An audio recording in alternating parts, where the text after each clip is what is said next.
Hello students, how are you all? आज हमारा ये जो अभी टॉपिक है इंडियन कॉन्स्टिट्यूशन, इसमें इसकी फीचर्स हैं। इंडियन कॉन्स्टिट्यूशन की फीचर्स, तो मुझे लगा कि ये आपको समझाने की बहुत ज़्यादा ज़रूरत है, बिकॉज इसमें हो सकता है कि कुछ बच्चों को ये बात समझ ना आए। ओके, सो इसलिए मैं चाहता हूँ कि आप थोड़ा सा इसको ध्यान से देखें। जो इंडियन कॉन्स्टिट्यूशन की फीचर्स हैं, दीज आर वेरी इंपॉर्टेंट। इसको थोड़ा ध्यान से सुनने की जरूरत है। ओके, तो इसकी जो टोटल 5 फीचर्स हैं इनके बारे में लिखा हुआ है। फेडरलिज्म, इसका क्या मीनिंग है? पार्लियामेंट्री फॉर्म ऑफ गवर्नमेंट क्या होती है? सेपरेशन ऑफ पावर्स क्या है? फंडामेंटल राइट्स जो है, ओके, सेक्युलरिज्म क्या है? ये सभी जो टर्म्स हैं, these are very important part of our constitution. तो इनका क्या मीनिंग है, इसके अंदर क्या क्या आता है, इनको समझना बहुत ही ज़्यादा ज़रूरी है। ओके, सो इसके जैसे कि यहाँ पे आपको नज़र आ रहा है, सबसे नंबर 1 पॉइंट जो है इसका, इंडियन कॉन्स्टिट्यूशन की जो फीचर्स हैं, इसकी विशेषताओं में से सबसे पहले है federalism. Federal type of government है हमारे भारत में। फेडरलिज्म मीन्स कि जो भी देश की गवर्नमेंट होगी उसके अलग अलग लेवल्स होंगे। Government will be in different levels. So Bharat में एक फेडरल टाइप की डिफरेंट लेवल्स की गवर्नमेंट है, जैसे central level, state level, local level. तो इस तरह से अलग अलग लेवल्स हैं गवर्नमेंट के। तो इस लेवल्स के कारण ही इस चीज़ को हम बोलते हैं फेडरलिज्म। गवर्नमेंट को अलग अलग लेवल्स में डिवाइड करना, this is known as federal government. I think ये समझ आ गया होगा। अगली चीज है हमारी parliamentary form of government. The constitution of India guarantees universal adult suffrage for all citizens. Parliamentary form of government means all adults in our country will have right to vote. सबके पास वोटिंग राइट्स होंगे और they have power to choose their own representatives. अपने अपने जो leaders हैं, representatives हैं, उनको चुनने की पावर हर एक सिटीजन के पास है। सबके पास वोटिंग राइट होना, इसी चीज को हम कहते हैं कि parliamentary form of government. India का जो कॉन्स्टिट्यूशन है उस तरह का है कि यहाँ पे सभी को वोटिंग राइट है। थर्ड पॉइंट है हमारा सेपरेशन ऑफ पावर्स। देखिए, हमारा जो इंडिया है, यहाँ की गवर्नमेंट है, इसको अलग अलग ऑर्गन्स में डिवाइड किया गया है। मेन 3 ऑर्गन्स हैं जो इसकी मेन पावर्स हैं हमारे देश को चलाने के लिए। अलग अलग 3 ऑर्गन्स में पावर को डिवाइड किया गया है। कौन कौन से ऑर्गन्स हैं? देखिए, सबसे पहले आता है एग्जीक्यूटिव, दूसरा ऑर्गन हमारा आता है लेजिस्लेचर, और थर्ड वन आता है हमारा जुडिशियल। देखिए, एग्जीक्यूटिव में जो हमारे रूलिंग पार्टी होती है, जैसे प्रधानमंत्री है, राष्ट्रपति है, और उसके मिनिस्टर्स हैं, एमपीज हो गए या एमएलएज, रूलिंग पार्टी में जो सत्ता में, ये सभी आ गए एग्जीक्यूटिव, जो एक्चुअल पावर्स होती है जिनके पास, जो एक्चुअली कंट्री को चलाते हैं। एक तो ये ऑर्गन हो गया। देन है लेजिस्लेचर। लेजिस्लेचर में कोई भी नई पॉलिसी बनती है, आपने संसद सुना है ना, संसद भवन, पार्लियामेंट, जो हमारी दिल्ली में है, न्यू दिल्ली में, लोकसभा राज्यसभा वाला। तो ये जो लेजिस्लेचर इसको बोला जाता है, इस लेजिस्लेचर में लोकसभा, राज्यसभा और सभी इलेक्टेड मेंबर्स वहाँ पे होते हैं। कोई भी पॉलिसी बनानी है, कानून बनाना है, तो इन सभी हाउसेस में से इस लेजिस्लेचर के द्वारा ही वो बनता है। सो लेजिस्लेचर, जैसे कि लेजिस्लेचर मीन्स विधान पालिका, ठीक है ना। तो विधान पालिका ऐसा एक ऑर्गन है जहाँ पे कानून बनाया जाता है, नई पॉलिसीज बनाई जाती है। सो तरह से पार्लियामेंट जो है हमारी, उसको बोलते हैं लेजिस्लेचर, जिसमें ruling party, opposition parties, Lok Sabha, Rajya Sabha, सभी इलेक्टेड मेंबर्स जो होते हैं, मेजर डिसीजंस वो लेते हैं। ये बहुत ही इंपॉर्टेंट ऑर्गन है। थर्ड ऑर्गन है जुडिशियरी। देखिए, अगर कोई भी देश में कोई भी क्राइम करता है, जो रूल्स बने हुए हैं हमारे, उनके अकॉर्डिंग काम नहीं करता, तो उनको क्या सजा है, क्या भी है, इस चीज़ का डिसाइड कौन करता है? हमारी जो कानून व्यवस्था है।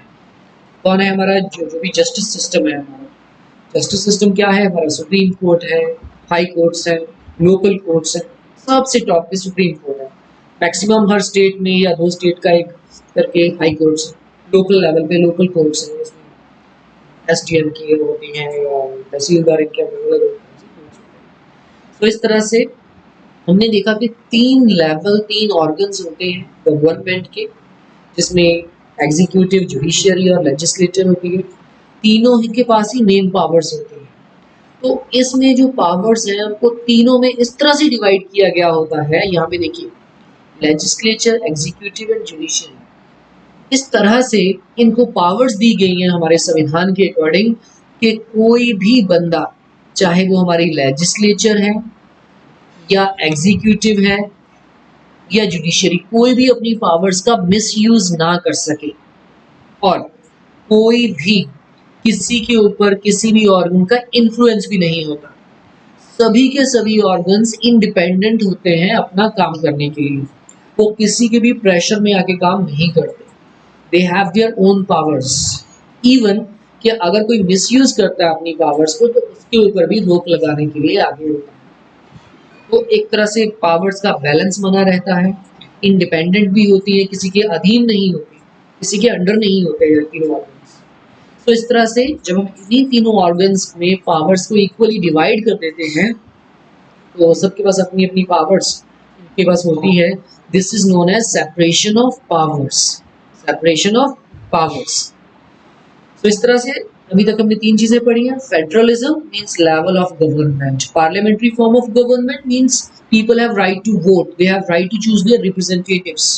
Separation of powers means different three organs में पावर को अलग तरह से सेपरेट करना, इंडिपेंडेंटली पावर होना और किसी भी ऑर्गन को अपनी पावर का मिसयूज करने से रोकना। आगे है हमारे संविधान के अकॉर्डिंग जो भी इंडियन सिटीजन्स हैं उन सबको फंडामेंटल राइट्स दिए गए हैं। There are 6 fundamental rights. Fundamental rights जो होते हैं, देखिए, fundamental rights are referred to as the conscience of Indian constitution. Fundamental rights protect citizens against the arbitrary and absolute exercise of power by the state. The Constitution guarantees the rights of individuals against state as well as against other individuals. Fundamental rights total 6 हैं: right to equality, right to freedom, right against exploitation, right freedom of religion, cultural and educational rights, right to freedom of। तो इस तरह से 6 fundamental rights दिए गए। थोड़ा सा आपको शॉर्ट में समझा दूंगा, अलग से वीडियो बनाऊंगा सिर्फ फंडामेंटल राइट्स के ऊपर। इसके बाद एक अभी तक के लिए सिर्फ ये बता रहा हूँ। राइट टू इक्वालिटी मीन्स के भारत के सभी citizens, whether they are rich और poor, whether they belong to high caste और लो कास्ट, चाहे वो किसी भी जगह पे रहने वाले हो भारत में, चाहे वो नॉर्थ या साउथ ईस्ट वेस्ट कहीं से भी हैं, चाहे किसी भी तरह से हैं, all are equal before the law. कानून के आगे सब बराबर हैं, कोई भी किसी से बड़ा या कम या ज्यादा नहीं है। Nobody can be discriminated on the basis of caste या religion है, caste है या किसी भी कलर के बेसिस पे किसी के साथ डिस्क्रिमिनेशन नहीं हो सकती। All are equal. Then right to freedom। अब देखिए, सबके पास फ्रीडम होगी कि अपना कोई भी अपनी मन मर्जी से कोई भी अपना ऑक्यूपेशन चूज कर सके, इंडिया में कहीं पे भी जा सके, कहीं पे भी जाके कोई भी काम कर सके। ठीक है, इंडिया की हर जगह जो है, जो पब्लिक प्लेसेस है, वहाँ पे फ्रीली घूम सके। अपनी फ्रीडम ऑफ एक्सप्रेशन, जो भी उनके व्यूज हैं, विचार हैं, उसको वो एक्सप्रेस कर सके, इस चीज़ की फ्रीडम होती है इसके अंदर। राइट अगेंस्ट एक्सप्लॉइटेशन, ये राइट वो होता है कि मान लीजिए गवर्नमेंट की कोई पॉलिसी या कोई और कोई बड़ा, मान लो कोई बड़ी फैक्ट्री है जहाँ पे लोगों से ज़्यादा काम लिया जा रहा है, सैलरी कम दी जा रही है, तो उस एक्सप्लॉइटेशन के अगेंस्ट भी आपके पास राइट है। कोई भी, जैसे कम एज वाले बच्चों को काम में लगाना, जैसे चाइल्ड लेबर, उसको नहीं करवाया जा सकता। राइट अगेंस्ट एक्सप्लॉइटेशन में ये भी आ जा सकता है कि कोई भी ह्यूमन ट्रैफिकिंग, जैसे कि ह्यूमन ट्रैफिकिंग मीन्स कि किसी भी इंसान को बेचना, ऐसी चीज़ें बिल्कुल प्रतिबंधित हैं। किसी भी तरह से इंसान का एक्सप्लॉइटेशन नहीं किया जा सकता। अगर कोई करता है तो वो कानूनन गलत होगा, कानूनन उसके ऊपर जो भी कानूनी कार्रवाई की जाएगी। Right to freedom of religion, according to this country में कोई भी ऑफिशियल रिलीजन नहीं होगा। सब अपनी मर्जी से कोई भी रिलीजन जो भी आप चाहो उसको चुन सकते हो, उसकी जो भी प्रैक्टिसेस हैं वो प्रैक्टिस कर सकते हो। You are free to choose any religion, government will not compel you to adopt any religion. Okay, then cultural and educational rights, आपके पास अधिकार है कि आप अपने कल्चर को, अपनी एजुकेशन, अपनी भाषा, उनको प्रिजर्व करके रख सको, अपनी मर्जी से अपनी जो पढ़ाई करना चाहते हो वो कर सको। तो हर किसी क्षेत्र को अपने कल्चर को प्रिजर्व करने का अधिकार है, प्रमोट करने का अधिकार है। Right to freedom of religion, ये हमारा हो चुका है, दोबारा से लिख दिया, right to freedom of religion. Okay, right to constitutional remedies, इसका मतलब ये है कॉन्स्टिट्यूशनल रेमेडीज मीन्स अगर गवर्नमेंट की कोई भी पॉलिसी या कानून किसी भी तरह से हम लोगों की वेलफेयर के अगेंस्ट है या आपका कोई भी राइट आपसे छीन रहा है तो आप इस राइट को यूज कर सकते हैं। सो गवर्नमेंट की जो पॉलिसीज जो भी हमारे अगेंस्ट होगी उसके अगेंस्ट इस राइट को यूज किया जा सकता है। इसके अलावा कुछ डायरेक्टिव प्रिंसिपल्स भी हैं, ठीक है, अलग अलग है। उसके बाद हम बात करेंगे सेक्युलरिज्म। सेक्युलरिज्म बिल्कुल राइट टू फ्रीडम की तरह है। Secularism means a secular state is one which the state does not officially promote any one religion as the state religion. देखिए secularism means the state, the country will not have any official religion. देश किसी भी एक specific religion को promote नहीं करेगा secularism के ऊपर। All Indians will have right to adopt any religion. कोई भी किसी को फोर्स नहीं किया जाएगा कि आप किसी ही रिलीजन को, all are free to choose any kind of religion, any religion they can choose.